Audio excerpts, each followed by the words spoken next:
Hello students, केसरिया competition class में आपका एक बार फिर से स्वागत है। और इस ग्रुप डी के नए चरण में जो लास्ट फेज पर पहुंचा हुआ है तैयारी हमारा, तो इस स्थिति में वैसे चैप्टर को हम लोग रोज़ क्लियर करने का कोशिश कर रहे हैं जो जिससे सवाल लगातार पूछता है, हर बार सवाल पूछता है, इम्पोर्टेंट सवाल पूछता है। और हर एग्ज़ाम में ग्रुप डी में ही नहीं, रेलवे में ही नहीं, बल्कि हर एग्ज़ाम में इन सभी चैप्टरों से सवाल पूछता है। आज जो हमारा नया चैप्टर है वह बहुत चर्चा में है और वह करंट अफेयर से भी जुड़ा हुआ है और चर्चित विषय है। चर्चित विषय इसलिए है कि भारत में अब वेटलैंड्स की संख्या जो है वह 49 से बढ़कर 54 हो गया है, यानी 5 वेटलैंड्स को, रामसर स्थल को सूचीबद्ध किया गया है भारत में। और इसकी संख्या पहले 49 थी, जो कि अब 5 और ऐड कर दिया गया है। तो सबसे पहले 5 और जो ऐड किया गया है भारत में, रामसर स्थल, जिसे आर्द्रभूमि स्थल के नाम से जाना जाता है, तो उसकी चर्चा करेंगे बाद में। पहले ये समझ लेते हैं कि आर्द्रभूमि है क्या, रामसर स्थल क्या है, किसे कहा जाता है। तो सबसे पहली बात देखेंगे कि रामसर स्थल जो है वह दरअसल रामसर एक शहर है जो कि ईरान का एक शहर के रूप में चिन्हित है।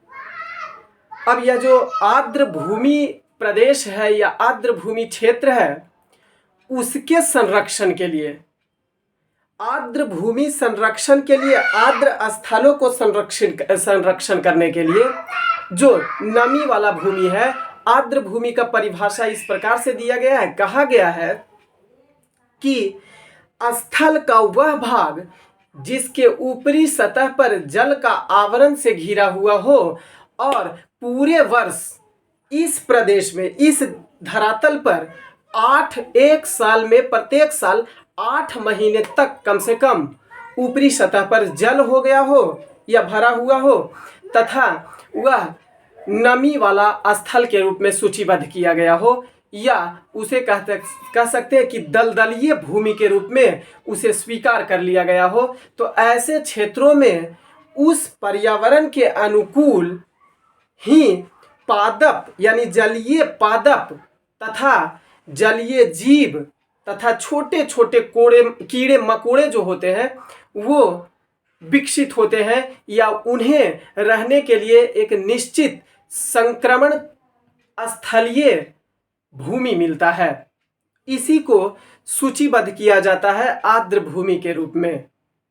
अब कहेंगे, सवाल आएगा कि क्या वह सभी भूमि जो समुद्र तट से जुड़ा हुआ है, तो लगभग सालों भर यह समुद्र तट, जो समुद्र का पानी होता है, इस पर आया हुआ ही रहता है, तो क्या इसे भी आर्द्र भूमि का दर्जा दे दिया जाएगा? तो एक बात का ध्यान रखेंगे कि आर्द्र भूमि का दर्जा उसे ही दिया जाएगा जो, पहली बात, साल भर में 8 महीने कम से कम वह जल से भरा हुआ हो, दलदलीय स्थान हो, वहां पादप जो हो वो जलीय पादप को उगने के अनुकूल स्थान हो, वहां जलीय जंतु हो और पक्षी का भी अस्थाई निवास स्थान हो वहां। यह सभी कंडीशन जब मौजूद होगा, तथा एक और कंडीशन है, वहीं पर दिया गया एक और कंडीशन कि डेल्टाई क्षेत्र का वह हिस्सा जो लगभग 6 मीटर नीचे तक वह पानी यानी स्थल उसके नीचे हो, ऊपर से पानी ढका हुआ हो, ऐसे स्थलों को भी सूचीबद्ध किया गया है आर्द्र भूमि के रूप में। क्लियर? आर्द्र भूमि समझ गए। इस आर्द्र भूमि की पहचान करने के लिए एक सम्मेलन का आयोजन जो किया गया था 1971 ईस्वी में, 2 फरवरी के दिन 1971 ईस्वी में, इटली का एक शहर रामसर शहर था।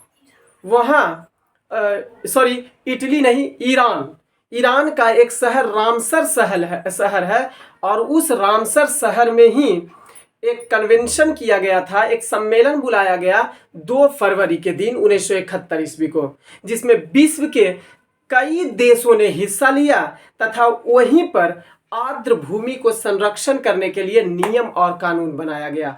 लेकिन 1975 ईस्वी में यह जो सम्मेलन हुआ उसको विश्व स्तर पर लागू किया गया, यानी इसको अपनाया गया। इस पर जो हस्ताक्षर किए गए वह 21 दिसंबर 1975 ईस्वी को हस्ताक्षर हुआ। भारत उस समय तक इसका हस्ताक्षर इसका सदस्य देश नहीं रहा। भारत ने इसकी सदस्यता 1 फरवरी 1982 ईस्वी को इसकी सदस्यता ग्रहण की। भारत ने इसकी सदस्यता, रामसर जो सम्मेलन हुआ, इसकी सदस्यता को 1 फरवरी 1982 ईस्वी को हस्ताक्षर करके इसका सदस्य बन गया। तो प्रत्येक साल, चूंकि 2 फरवरी को सम्मेलन बुलाया गया था रामसर में, अतः प्रत्येक साल 2 फरवरी को ही विश्व आर्द्र भूमि दिवस के रूप में मनाया जाता है। इतनी बात तो क्लियर है।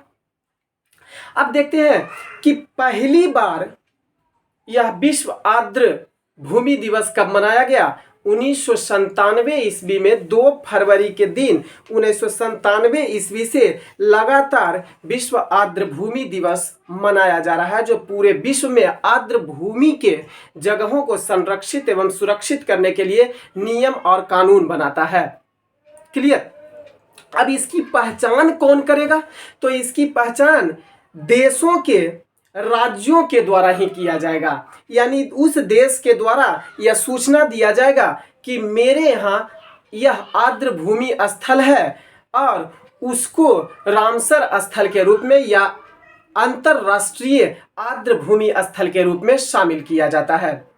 तो यह 2022 अभी फिलहाल में चल रहा है। 2022 में 2 बार ऐसा हुआ है, अभी एक हाल ही में 2 दिन पहले, और 1 जनवरी 2022 में हुआ था, जो 2 गो नए रामसर स्थल के रूप में शामिल किया गया था और वर्तमान समय में 5 नए रामसर स्थल के रूप में शामिल किया गया है। सबसे पहली बात जानेंगे थोड़ा सा एक पॉइंट और यहाँ पे, कि 2022 का विश्व आर्द्र भूमि दिवस जब मनाया गया तो 2022 में इसकी थीम क्या रखी गई थी? तो इसकी थीम रखी गई थी wetlands action for people and nature. Wetlands action for people and nature, हम चर्चा कर लेंगे, हम लिख देंगे उसको। तो यह इसका थीम के रूप में इसको रखा गया था। क्लियर। अब देखेंगे कि भारत में आर्द्र भूमि का क्या स्थिति है। क्लियर। भारत में आर्द्र भूमि की वर्तमान स्थिति में क्या स्थिति है, इसके पहले थोड़ा सा ये जान लेते हैं कि विश्व में आर्द्र भूमि के आधार पर सबसे बड़ा देश कौन सा है।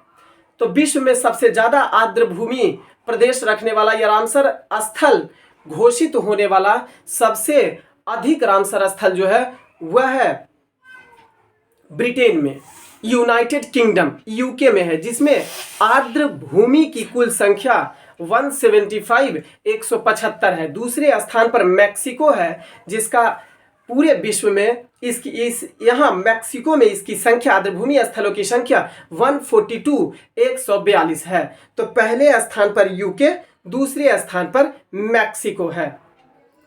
भारत की स्थिति देख लेते हैं आर्द्र भूमि प्रदेश के आधार पर। तो देखते हैं, तो भारत में वर्तमान समय में कुल 54, अभी हाल ही को मिला के 5 को जो ऐड किया गया है, कुल 54 आर्द्र भूमि प्रदेश है।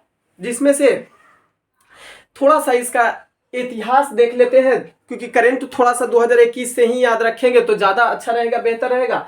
तो हालिया रिपोर्ट के अनुसार भारत में रामसर साइट की कुल संख्या 54 हो गई है।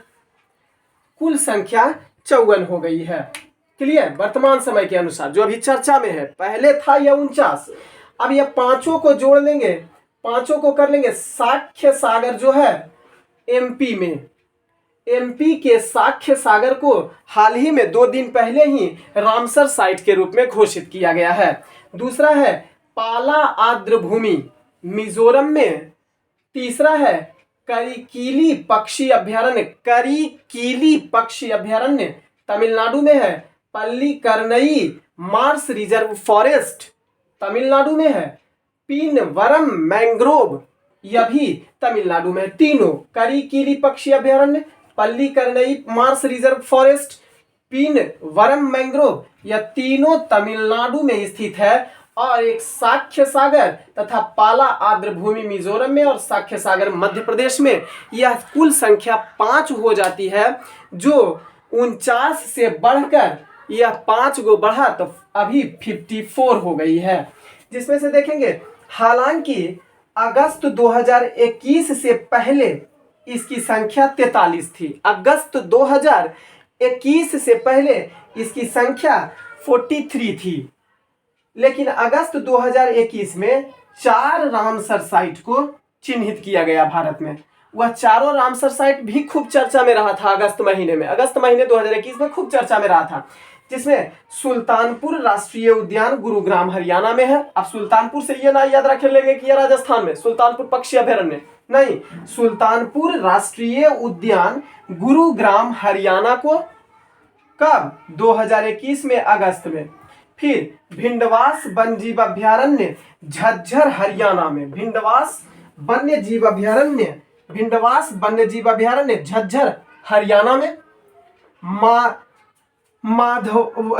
बाधवाना वेटलैंड, बाधवाना आर्द्र भूमि बड़ोदरा गुजरात में।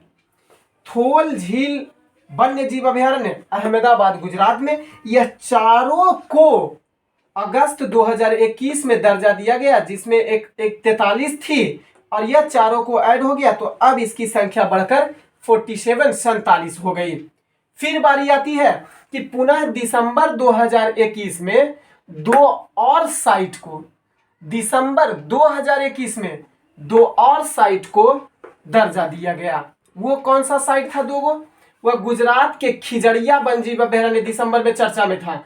गुजरात का खिजड़िया वन्यजीव अभयारण्य को 48वें रामसर साइट के रूप में और यूपी के बखीरा वन्यजीव अभयारण्य को 49वें यानी 49वें रामसर स्थल के रूप में दर्जा दिया गया। क्लियर? ये और अभी यह 49 था, अभी तक 49 था, लेकिन 2 दिन पहले ही इन 5 रामसर स्थल को सूचीबद्ध करके अब 49 से बढ़कर इसकी संख्या 54 हो गई है। अब थोड़ा सा राज्यक्रम के आधार पर देख लेते हैं कि राज्यवार विवरण इसका क्या है। तो गुजरात सबसे ज्यादा आर्द्र भूमि प्रदेश रखने वाला भारत का बड़ा राज्य है। देखेंगे गुजरात में 34,700 वर्ग किलोमीटर का क्षेत्रफल जो है वह आर्द्र भूमि के रूप में पाया जाता है, जो राज्य का कुल लगभग 17.5% भूमि आर्द्र भूमि के रूप में है। तो 17.56% भूभाग गुजरात का जो है वो आर्द्र भूमि के रूप में है, तो सबसे बड़ा गुजरात हो गया। और यह किस कारण से? क्योंकि देश के कुल आर्द्र भूमि का यह कुल देश में भी कुल आर्द्र भूमि का सभी आर्द्र भूमि जितना भी आर्द्र भूमि है देश में सभी 54 आर्द्र भूमि का 22.7% अपने पास यह रखता है। तो गुजरात सबसे बड़ा आर्द्र भूमि वाला प्रदेश हो गया। आंध्र प्रदेश दूसरा स्थान पर है जो 14,500 वर्ग किलोमीटर है इसका आर्द्र भूमि प्रदेश। यूपी फिर तीसरे स्थान पर 12,500 वर्ग किलोमीटर कुल भूभाग है इसका। और राज्य का वेस्ट बंगाल में 11,000 वर्ग किलोमीटर अपने राज्य के क्षेत्रफल आर्द्र भूमि के रूप में रखता है। तो इसका स्थान वेस्ट बंगाल का चौथा हो जाएगा। पहला सबसे ज्यादा आर्द्र भूमि प्रदेश गुजरात में, दूसरा आर्द्र भूमि क्षेत्र आंध्र प्रदेश में, तीसरा यूपी में और चौथा वेस्ट बंगाल में होता है। जबकि 54वां स्थल को अगर देख लेंगे हम, कभी कभी सवाल ये भी पूछने का संभावना रहता है कि कौन से राज्य में कितने आर्द्र भूमि स्थल है या आर्द्र भूमि क्षेत्र है। यूपी में कुल 10 आर्द्र भूमि क्षेत्र, पंजाब में 6, गुजरात, तमिलनाडु और जम्मू कश्मीर 4 है। गुजरात में 4, तमिलनाडु में 4, जम्मू कश्मीर में 4 गो। हिमाचल प्रदेश और केरल में 3 आर्द्र भूमि क्षेत्र है। हरियाणा, महाराष्ट्र, ओडिशा, मध्य प्रदेश, वेस्ट बंगाल, राजस्थान में 2 आर्द्र भूमि प्रदेश है। आंध्र प्रदेश, असम, बिहार, लद्दाख, मणिपुर, त्रिपुरा, उत्तराखंड, ये सभी राज्य में 1 आर्द्र भूमि क्षेत्र पाया जाता है। क्लियर? अब थोड़ा सा यहां चर्चा कर लेंगे बिहार के बारे में, क्योंकि बिहार में कांबर झील को जो बेगूसराय में है, बिहार के बेगूसराय में स्थित कांबर झील को रामसर स्थल के रूप में घोषित किया गया है। बिहार से यह क्वेश्चन इंपॉर्टेंट बन जाता है। बिहार में होने वाले एग्जाम्स या स्टेट लेवल के एग्जाम में यह क्वेश्चन बार बार पूछता है कि बिहार के किस स्थल को रामसर स्थल के रूप में दर्जा दिया गया है। तो कांबर झील को जो बेगूसराय में स्थित है वहां रामसर स्थल के रूप में शामिल किया गया है। क्लियर, इतना बात तो स्पष्ट हो गया। थोड़ा सा अगर फिगर इसको लेना चाहेंगे तो ले लीजिए।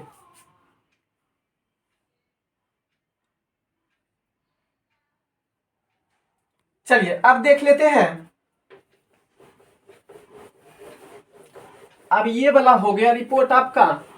अब बात ये आता है कि हमने चर्चा किया था कि रामसर स्थल है कहाँ। तो रामसर स्थल जो स्थित है वह ईरान का शहर रामसर है। ईरान का शहर रामसर है। यहीं पर सन 1971 ईस्वी में 2 फरवरी के दिन एक अंतरराष्ट्रीय सम्मेलन हुआ था। इसी सम्मेलन में आर्द्रभूमि प्रदेश को रामसर स्थल के रूप में दर्जा देने के लिए, आर्द्रभूमि क्षेत्र के रूप में दर्जा देने के लिए एक सम्मेलन का आयोजन किया गया था। यह विश्व स्तरीय सम्मेलन था। यह जो सम्मेलन हुआ, यह सम्मेलन तुरंत नहीं लागू हो गया। यह 1975 ईस्वी में 21 दिसंबर के दिन इसको लागू कर दिया गया। विश्व स्तर पर इसको लागू किया गया था। लेकिन भारत इसका उस समय सदस्य नहीं था। भारत इस रामसर सम्मेलन का, कन्वेंशन का सदस्य तब बना जब 1 फरवरी, भारत जो है वह 1 फरवरी 1982 ईस्वी को इस सम्मेलन पर हस्ताक्षर किया। तब भारत इसका सदस्य बन गया। भारत में आर्द्रभूमि, और यह 2 फरवरी को प्रत्येक वर्ष विश्व आर्द्रभूमि दिवस मनाया जाता है। और यह कब से मनाया जाता है? तो 1997 ईस्वी से प्रत्येक वर्ष मनाया जाता है। भारत में जो आर्द्रभूमि स्थल का दर्जा दिया जाता है उसमें एक नियम बनाया गया है, उसमें एक नियमन बनाया गया है जिसे आर्द्रभूमि संरक्षण अधिनियम के नाम से जाना जाता है, नियमन के रूप में जाना जाता है।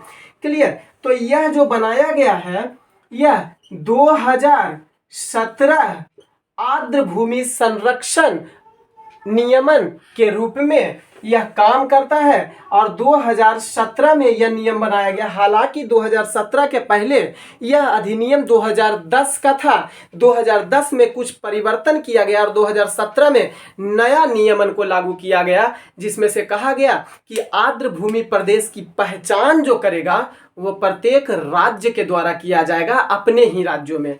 परिवर्तन ये किया गया इस नियम में कि 2017 आर्द्रभूमि अधिनियम वर्तमान समय में भारत में चल रहा है, जिसमें से केंद्र सरकार यह अधिसूचना जारी की है कि प्रत्येक राज्य अपने राज्य क्षेत्रों में आर्द्रभूमि क्षेत्र की पहचान करेगा तथा उसका पहचान को केंद्र सरकार के पास इसकी सूचना पहुंचाएगा, जिसके बाद ही कोई स्थल रामसर स्थल के रूप में सूचीबद्ध होने के लिए तैयार होगा।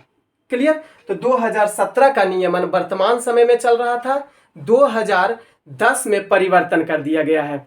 ये तो था आज का हमारा रामसर स्थल या आर्द्रभूमि प्रदेश जो हाल ही में खूब चर्चा में रहा है। पांचों को याद रखेंगे, 2021 से ही याद रखेंगे।